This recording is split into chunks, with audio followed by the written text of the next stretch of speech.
Amici di Verde a Nord-Est, chiudiamo questa puntata da Vittorio Veneto, precisamente in località Cozzuolo. Agriturismo Le Colline, per una serata di incontri speciali.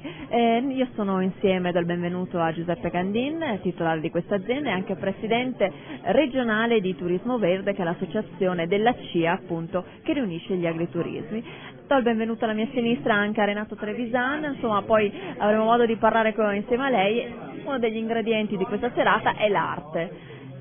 E Beppi, allora, come mai avete deciso di organizzare questa serata e come si svolge?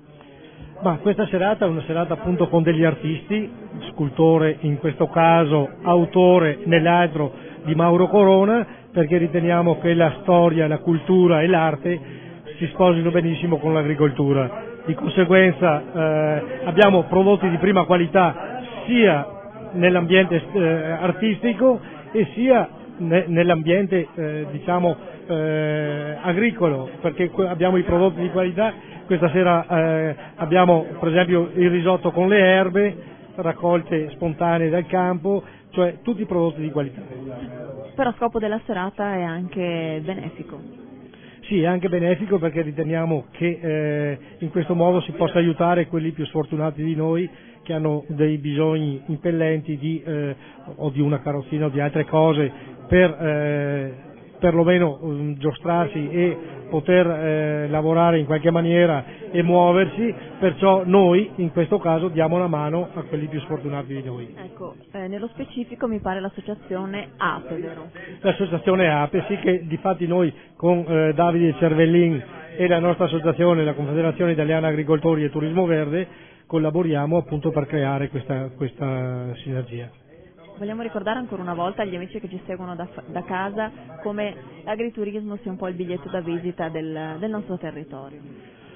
Sicuramente sì, io da sempre ritengo che l'agriturismo sia la vera vetrina dell'agricoltura, perché ci consente di coltivare, trasformare e somministrare e anche di pubblicizzare i prodotti della terra, perché aggiungo anche che l'agriturismo è uno dei settori primari che riesce a mantenere i giovani in agricoltura, perché vediamo che i giovani stanno un po' si allontanano dall'agricoltura tradizionale. Con l'agriturismo riusciamo a coinvolgerli e portarli in questo settore.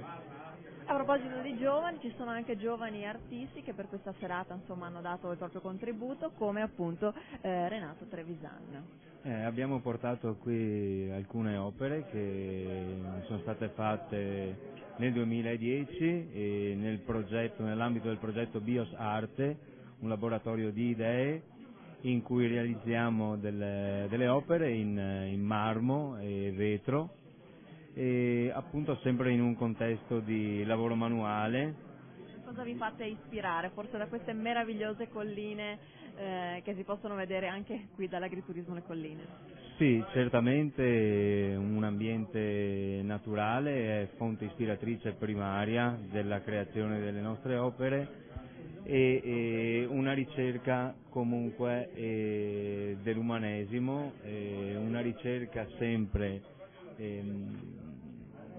atta a cercare un equilibrio tra le forme e la spiritualità e l'animo umano. Sicuramente questo ambiente aiuta questo tipo di ricerca un rapporto con l'agricoltura, se vogliamo. Con l'agricoltura sicuramente, perché diciamo che alla fine noi lavoriamo la pietra, che era la lavorazione della pietra è uno degli elementi della natura sicuramente, e quello che si prova a fare è dare un volto, dare una forma che sia espressione di una sensazione interiore. Grazie a